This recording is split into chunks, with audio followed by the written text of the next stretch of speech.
Hi, today we are going to introduce the idea of lists in Python. Lists are a type of data. You may remember when we talked about basic data types, such as integers, floats, booleans, and strings.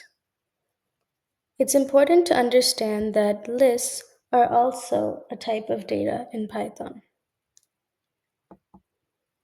You can think of a list as a container. So you can visualize a list to look something like this. Lists can contain or hold many different data types. For example, an element in a list can be a float, while another element is a string.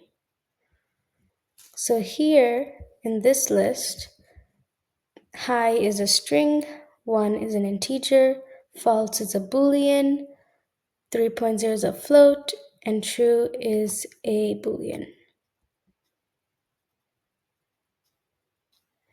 So a fun fact is a list can even be inside another list. This is known as nested lists.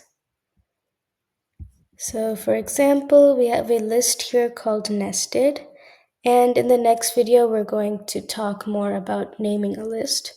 But for now, just know that this list is called nested, and as you can see here, this is one big giant list with 3 smaller lists inside it. Thanks for watching and have a great day.